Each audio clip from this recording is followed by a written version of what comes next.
আসসালামু আলাইকুম। বন্ধুরা সকলে কেমন আছেন? আলহামদুলিল্লাহ, আমরা অনেক ভালো আছি। আর তাই আমরা স্বামী স্ত্রী নতুন এক ইসলামিক চ্যানেল নিয়ে আপনাদের সামনে হাজির হলাম।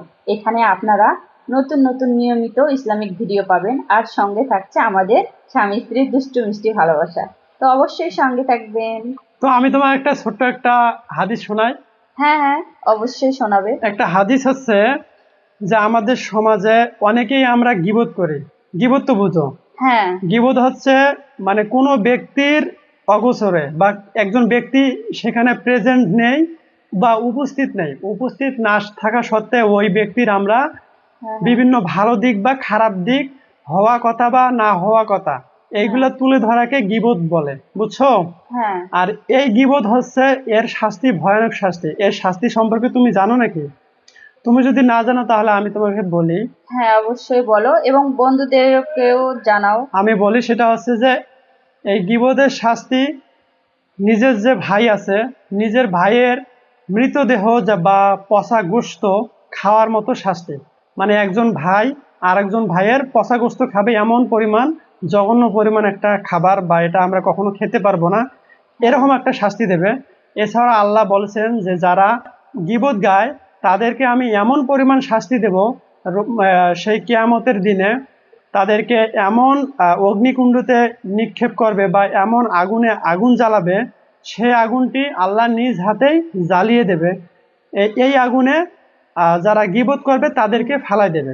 আর এখানে আমাদের পৃথিবীতে যখন কারো শরীরে আগুন লাগে, হয়তোবা যেখানে আগুন লাগে ঠিক সেই জায়গায় শুধু ব্যথা হয়, যন্ত্রণা হয়, হ্যাঁ বা শরীরের অন্য কোনো অংশে ব্যথা বা যন্ত্রণা হয় না। হ্যাঁ আর পরকালে যারা মানে এই আগুনে যারা পুড়বে, যেখানে আগুন লাগবে শুধু সেই অংশে না, শরীরের সব জায়গায় একে সমান তালে এখানে কষ্ট হবে। আল্লাহ তাআলা ওই জাহান্নামের আগুন নিজ হাতে জ্বালিয়ে দেবে এবং কোটি কোটি বছর এই আগুনে জ্বলতে হবে। তার মানে গীবত গাওয়া একদম হারাম এবং অনেক কঠিন একটা গুনাহ।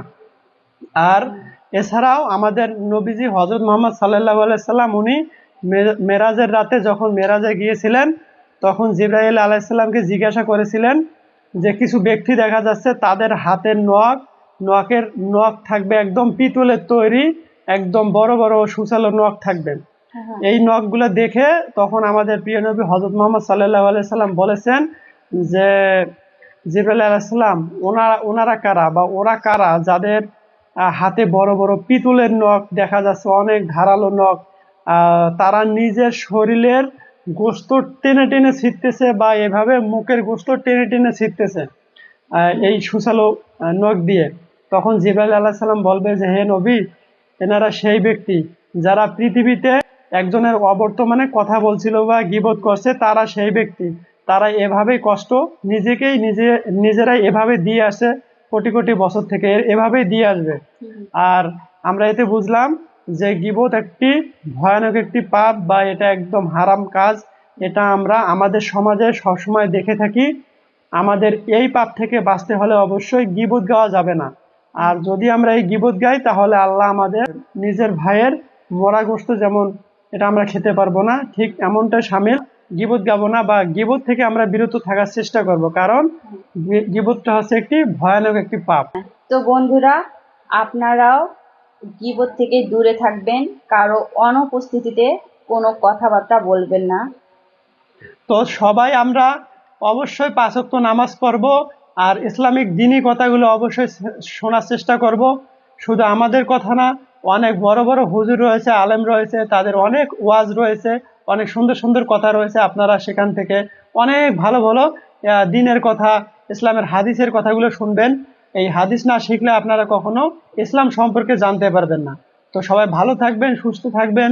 দেখা হবে আবারও নতুন কোনো ভিডিওতে। আর আপনাদের কোনো যদি কমেন্ট থাকে বা জানার ইচ্ছা থাকে আমাদের একটু বলবেন, আমরা যতটুকু পারি আপনাদেরকে শোনাবো সে সম্পর্কে।